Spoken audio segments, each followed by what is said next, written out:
What is going on, guys? Welcome back to a brand new video on the Red Type Politics channel. Make sure to subscribe to the channel if you are new. Today we're going to be doing my first 2026 Senate, Governor, and House map. This is my prediction that I feel that will happen. And yeah, I think you guys know how my channel works. I fill out the colors tethering to which one will be Republican or Democrat by these margins. So this is safe, this is likely, this is lean, and this is tilt. Same thing for the Democratic Party. It's the same thing. It's the same colors but different shades, as you can see right here. Let's get started. So I'm going to start by filling out the Senate map. I think this is what it is. Yes, the Senate map. And yeah, let's get started. So I'm going to start out with the safe Republican column states. This is anything I feel is above 10%. So you might see anybody else do different margins. I just do 10% because I feel like that one is better for everything. So yeah. So these are the states that most likely will be above 10%, which is Montana, Idaho, Wyoming, South Dakota, Nebraska, Kansas, Oklahoma, Arkansas, Louisiana, Mississippi, Alabama, Florida, South Carolina, Tennessee, Kentucky, Ohio, and West Virginia, which brings Republicans up to 48 seats. Let's do the Democrats, which is Oregon, Colorado, Minnesota, Delaware, Rhode Island, and I'll leave New Hampshire out of it. I'll also give them Illinois, which brings Democrats to 40 seats. You see how this kind of works? Okay, for anybody new to my channel. Let's do the likely Republican seats, which is not very much. It's a couple, but not very much. It is Texas, Iowa, not Arkansas, Alaska, and that is it, which already brings Republicans to over the column that they need 50 seats to retain the Senate. And yeah, so Republicans are at 51 seats.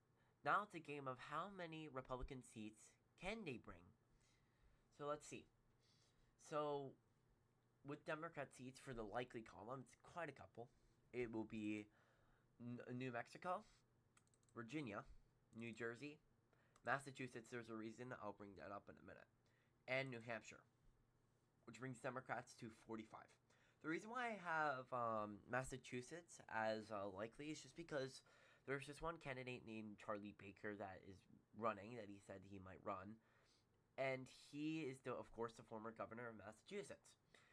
And he is a really strong candidate. He won in landslide victories each time.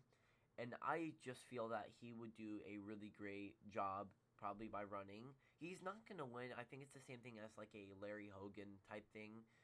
But nonetheless, a really great performance out of a Republican in the Senate. There is a chance that he wins. I fully believe there's always a chance. It's the same thing as Larry Hogan and any other former governor that ran for the Senate and lost. But yeah. It brings Democrats to 45 seats, if I said that before. Now for the closest seats, which I feel that is going to be within a lean or tilt margin for each side, which is Maine, Michigan, North Carolina, and Georgia. So for the last four states, I'll start out with Maine. So we have Susan Collins, a Republican in this seat that has won by pretty substantial margins each time.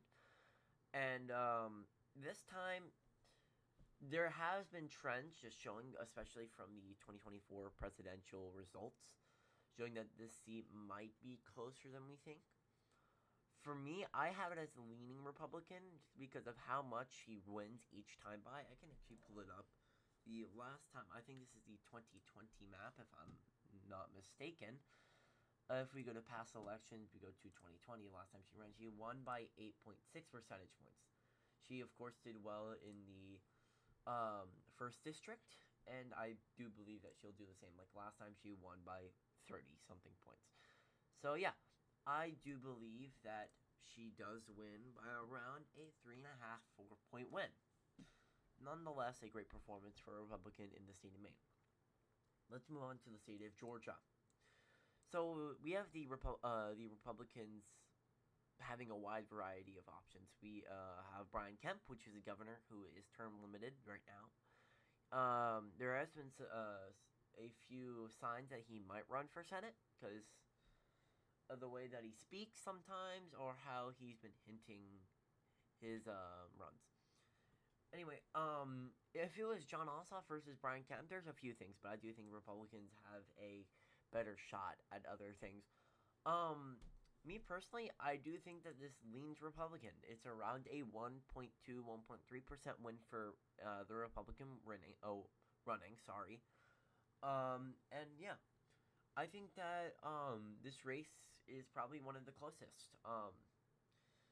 But we have to realize that the 2024 run in Georgia, which was, of course, higher than the polls, I think it had around 1% for Trump, and he won it by around 2%.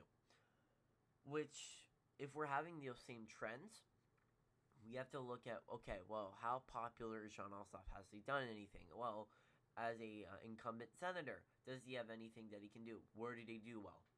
And where did Brian Kemp do well in his running in 2022? And if me looking at all of those data, I feel that Brian Kemp has a little bit of an edge, which brings it to a lean margin. The last two states, Michigan and North Carolina. I'll do Michigan first because North Carolina is a little bit tougher of a conversation. So, Michigan, of course, you have the incumbent Gary Peters. We don't know who's going to run. I feel like it's going to be the same run as 2020, probably with John James. If not, probably a more populist or maybe center conservative Republican in the state. I do think, just because it is a little bit easier for Democrats to win the state, I do think it leans Democrat. It's around a 1% win. I just feel like, of course, if we don't have the Green Party vote, like the Jill Stein vote that happened in Detroit and those big population centers, it's not like the governor's race where we have an independent candidate from, of course, Detroit, and I'll talk about that later in the video. But yeah, I mean, it's definitely interesting. But I do think it's around a 1% win. Okay, so now we have the closest state, probably by all, that most people suspect, is North Carolina. I went back and forth on this, making this video, just trying to look at, okay, how well did Tom Tillis do? What candidate can bring him over? And if we have probably Roy Cooper, the former governor now of North Carolina, running in this seat, I do think it is more interesting. So Tom Tillis always runs a very close race. If we look at it back in 2020, of course, he won by around 1.7. Of course, he did do on par with Trump, did a little bit better than him. But if we look at it, let's go back to, I think, when he last ran, which I'm pretty sure was 2012. He ran a 1.6% win. He's always ran very close races. We go back again. I think this is when he started running. I don't know. But he's always ran very close races. And I feel that now it's a little bit harder for him to win just because of, I don't think he's that popular. I get that out of the sense. Of course, the North Carolina Republicans have always been a close race, with the exception of the 2024 governor's race in North Carolina. But, yeah. If Roy Cooper does run, I do think that Democrats narrowly take it. I do think it's like 0.19, very close race. I don't think that Tom Tillis has that same appeal that he did back in 2020 or even nonetheless 2014 when he first started running. I don't think he has that same appeal. I do think he gets nearly taken down, but nonetheless, a decent performance. But we can do it better with a different Republican, of course. Which the final result is 53 Republicans, 47 Democrats. The same result that we got in 2024. Alright. You're probably going to see the same trend, but I'll let you guys catch on later. This is the governor's map, okay? So it's probably the same thing. I'm going to fill out of course, the Republican, Democrat, you'll get the gist. Okay. So I'll start out with Republican states, which is Wyoming, Idaho, South Dakota, Nebraska, Oklahoma, Arkansas, most likely Ohio. I'll say Ohio, South Carolina, Alabama, Tennessee, Florida, and I'll talk about Florida in a minute because people are wondering.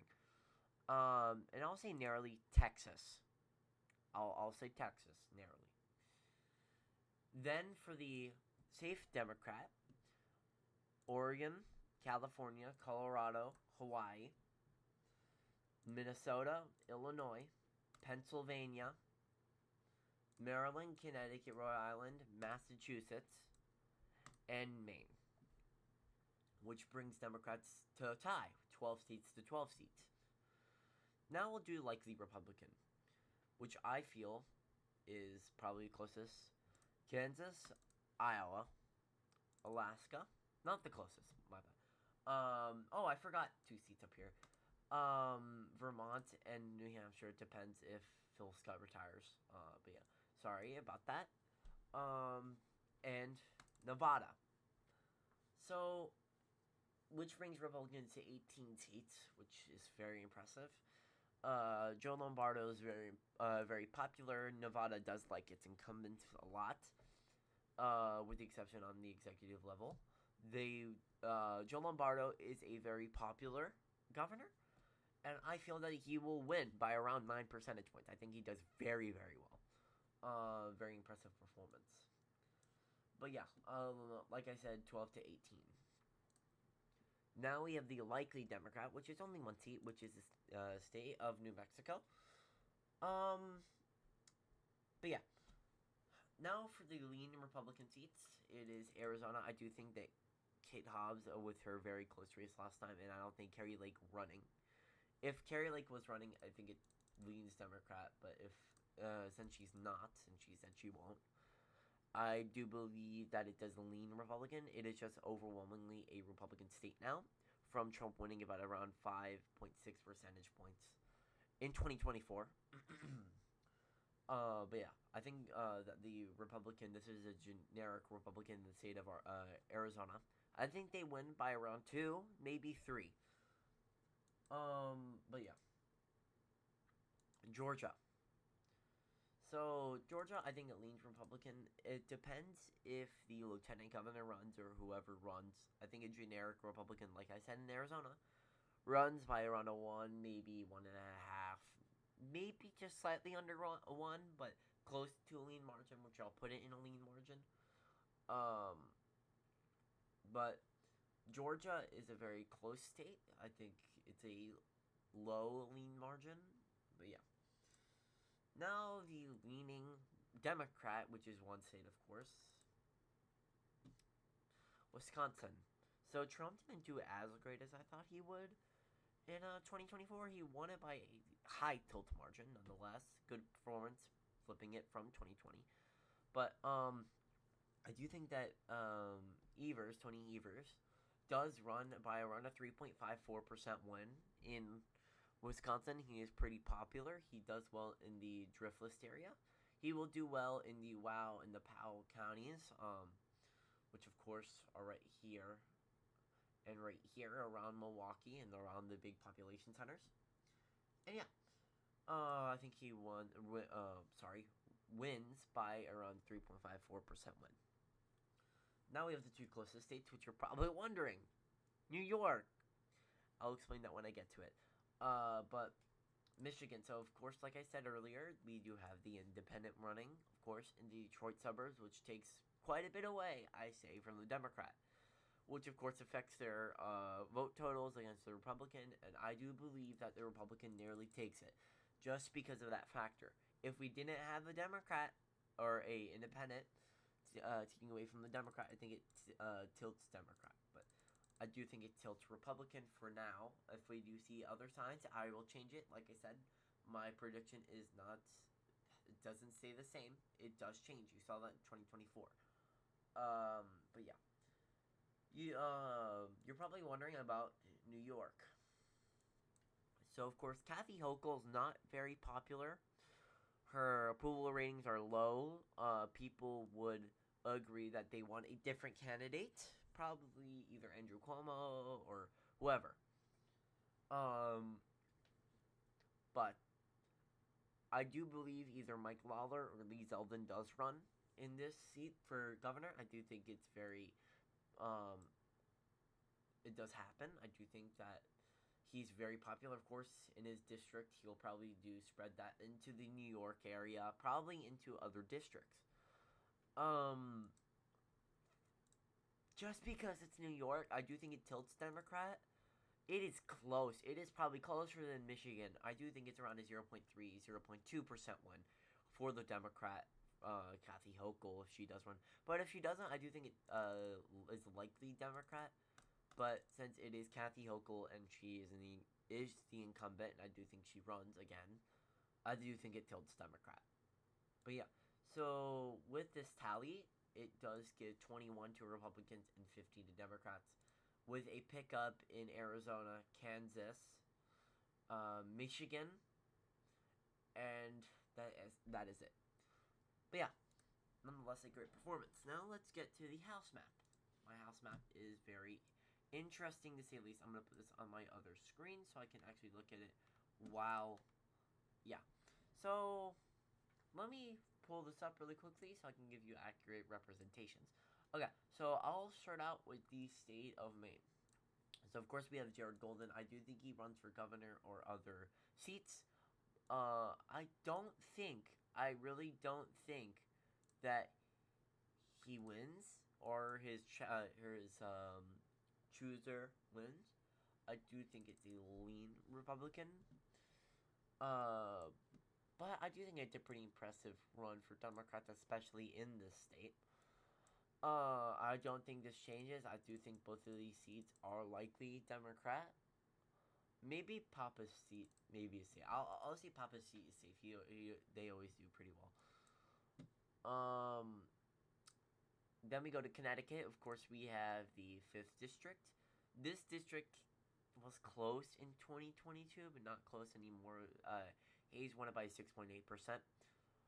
I do think it stays around an 8% win.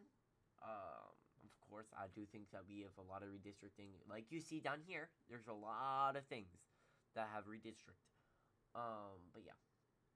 We have the state of New York, okay? So, with the state of New York, I do think that you're probably going to see shifts here. That are probably shifting more towards Republicans. But yeah. I do think that Susie or whoever runs in a primary with him runs. I do think it's a lean margin. I do think it's around a 2-point win. I do think that it's closer. Same thing said for the 4th district, the neighboring 4th district with Gillen. I do think that is, of course, around a 2% win as well, maybe a 1.7. All right, Mike Lawler's seat. Since he is running for governor, I do think that the seat is a flip for Democrats. I do think it flips to leaning Democrat, maybe tilting Democrat.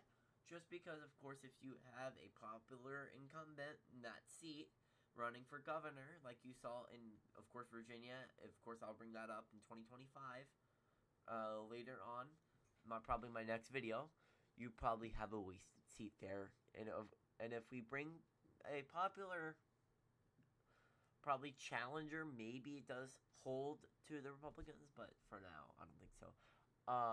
Ryan's seat, I think it's safe. I don't think we have a chance. Riley's seat in New York 19th, I do think that leans Democrat. I do think we can get it somewhat close, maybe around a 1% win. Depends who runs. But yeah. So, New York is done. We'll move on to the 1 seat in New Jersey, which I do think Keene wins by around a 3, maybe 2% win, which isn't like, I'll say, yeah, I'll give it to the Republicans by around a 2 to 1% win. Close, not quite. I know Democrats are probably going to get on me like, oh my God, it's going to be a Democrat landslide year. It's going to be a blue wave. There's no signs pointing towards it. I'm sorry. There's no signs. This is off if Trump does good, which, of course, there's many signs. If he ends the wars, gets prices down like he proposed he's going to, then I don't see why Trump would have a hard time winning in the midterms again. Gains, most likely for Democrats, are going to be in the House. Most likely. But it's going to be a close house here. Pennsylvania. Okay, so I do think Buchanan, of course, I do think he has that appeal. I do think he wins by a likely margin because he did pretty well. He did on par, a little bit worse than President Trump, but I do think he wins by around a 7% win. I do think he has that appeal, unlike the neighboring 7th district with McKenzie. I do think that he narrowly loses. I do think that McKenzie narrowly loses, probably around 0.6% win. And then the first, that is safe. That thing has been trending heavily to the right. So, yeah. And then we have Perry.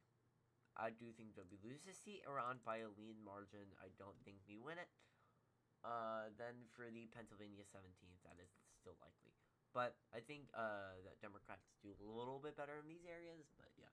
So nonetheless, we have 2 pickups for the Democrats. And then, yeah.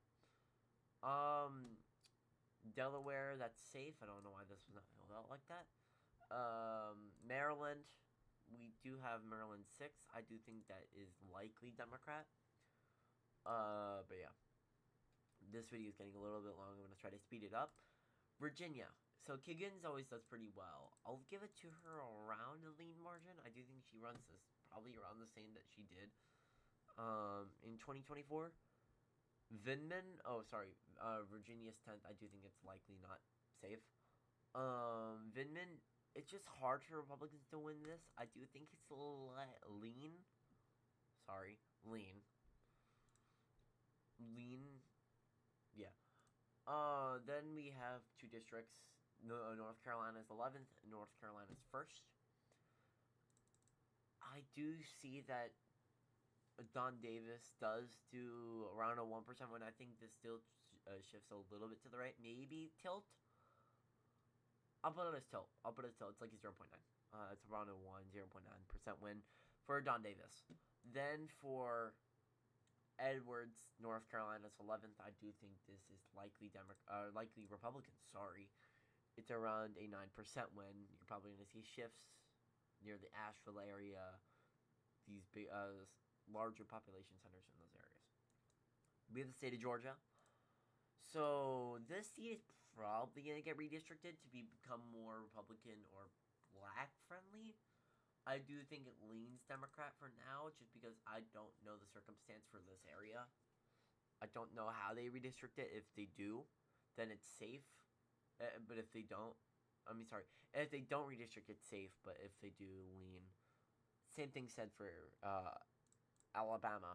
But this thing, I do think it flips, because we probably need to redistrict to become more friendly. Like, this district is probably going to shrink or get changed in some way to skew a little bit more north towards Alabama 7th. But yeah, I do think that's a flip for Republicans. I've said that, but if not, like, I'll say it at the end of the video. I'll show you. But yeah.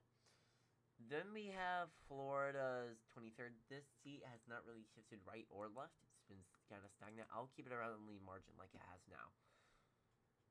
Now you have Luna's seat in Florida's 13th. I do think that is a likely Republican. Same thing. I don't think it changes. Same thing said for Florida's 9th. I think that's likely Democrat as well. So just from doing the east part, we have Republicans at 199 seats and Democrats at 187. You see how it stacks up. I'll go on to Mississippi. So Mississippi 2nd, I do think it gets redistricted same, but I'll put it as safe.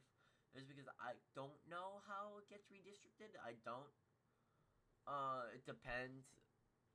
Elder did pretty well in the big areas around where Trump flipped, like Yazoo County and all those areas. But yeah. Then Louisiana, I do think, again, this does get redistricted because we did have a lot of Democrats in this district. I do think this is leaning Republican, and I'll show you at the end of the video, like I said, about these districts. But yeah. Then I'll move on to Texas. Okay, this is where it gets interesting, okay? So I do think that the border shifts do continue.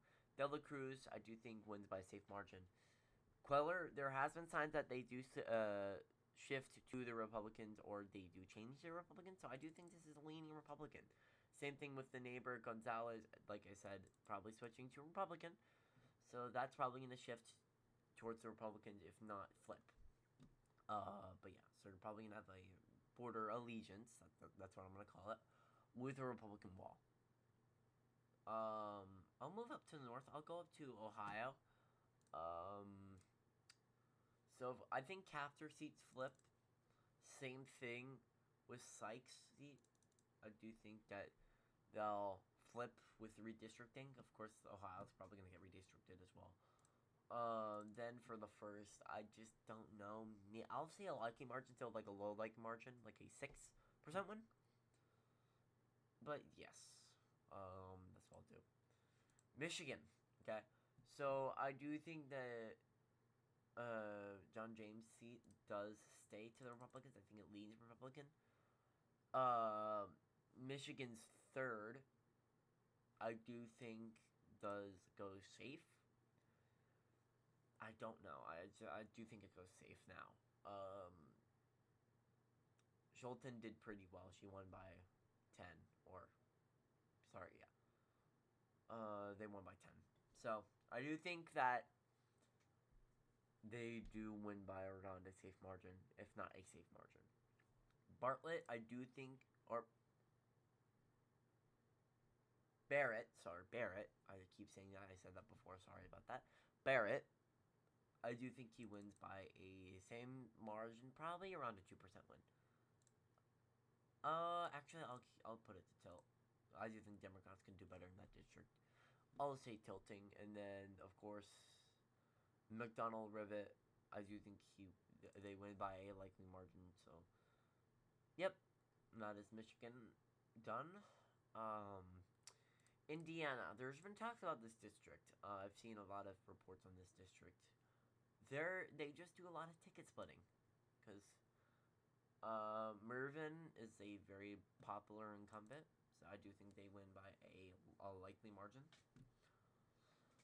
But yeah, of course, now we have leave this area done, this big area done. I do think these are all good. Republicans are at 207 and Democrats at 192. Democrats slowly catching up. Wisconsin. Okay, so Wisconsin's first. I just think this is a out of control seat.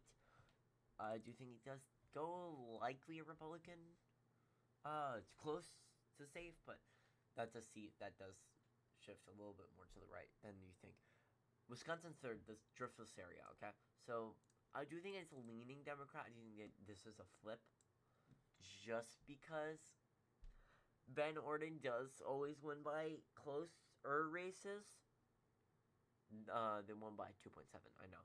But still, I do think that, of course, you're going to have Democrat shifts, large shifts in a lot of these areas, especially like the Driftless area and the suburban areas, which you'll see in California. Just give it a minute. But yeah. Then we have Minnesota. This seat is safe. No explanation needed on that one. And then I'll move on to Illinois. Same thing. I'll put it around a likely margin. Iowa. Okay. Hinson, I do think wins by a likely margin. I think it's around a 9.5% win.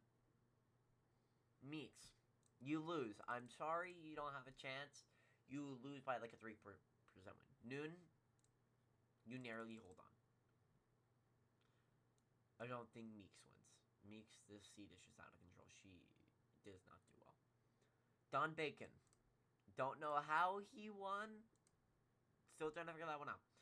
I do think he loses. I do think that he loses by a lean margin, like I said back in my last prediction video.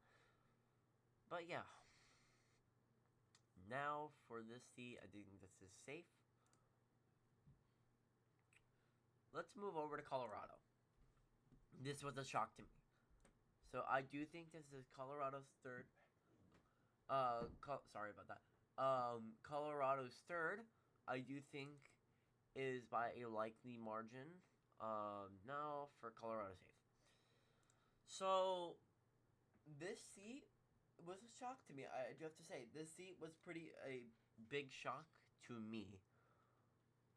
I do think that I just have to see. I don't know.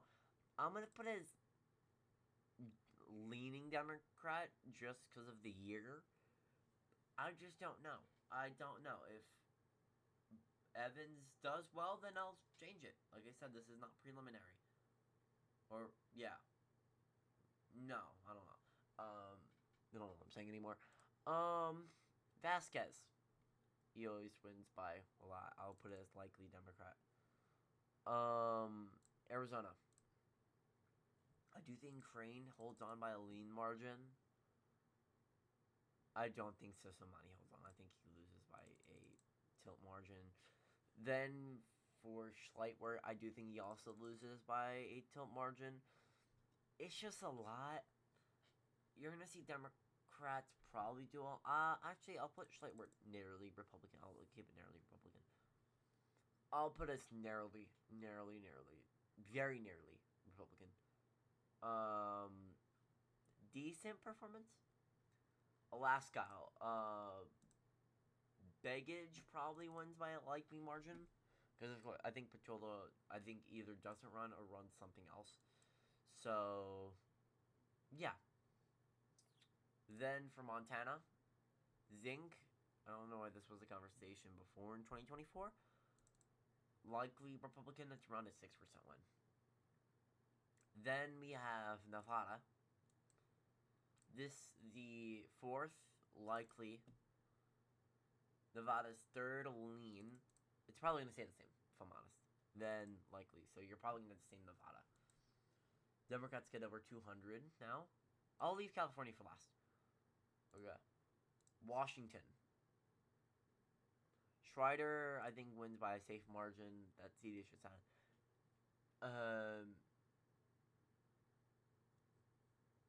Perez.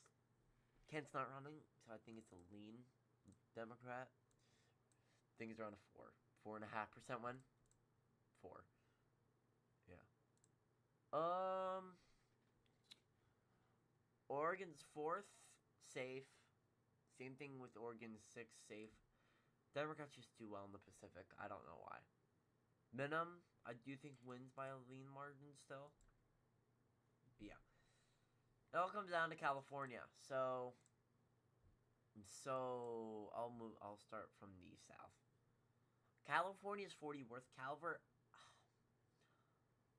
I think Democrats win it by a tilt margin. California's 40th. I think that we win by a lean margin there. You're just going to see heavy shifts because this thing is just so gerrymandered. You're probably seeing like these really weird districts. Sorry about that. Districts. Like for that. This looks weird. But this is, I don't know. California's 49th. Likely. California's 47th. Lean. Then Trent, I do think they win by a lean margin. Mike Garcia's old seat now is Whiteside seat. Leaning Democrat. Lean. California's 3rd. Likely. See, Republicans only need one more seat. Then Democrats. California's 9th. Likely, same thing. Actually, California 6th, I'll have a safe. I don't know why that was close. Now it comes down to 2 seats. Which, of course, I said it before. Lean, and then likely. I just think that Adam Gray, I don't... That was the closest seat out of all of them. I don't see how he runs away with it. I don't see it. I'm sorry. I really don't. So I think Republicans retain the majority if we have everything going right. Like I said, redistrict, boom, Democrats have the majority, like I said. So if I have this correct, and if it gets redistricted, if it doesn't, Democrats have the majority. But nonetheless, I think Republicans do get 219 seats. Democrats get 216. But yeah, thank you guys for watching. I'll be posting every other week because it's getting a little more busy for me. Of course, I don't think I told you guys, I am going to the inauguration. I'm going to try to also record it. I'm going to bring my phone, hook it up, I'll live stream, all that. Hope you guys enjoy that. But yeah, I don't think there's any more from me. If you've probably seen stuff out there, just ignore it. I'm not going to make any more comments on it. I'm going to enjoy my life. But yeah, comment, like, and subscribe, and I'll see you guys later. Red Tie Politics out.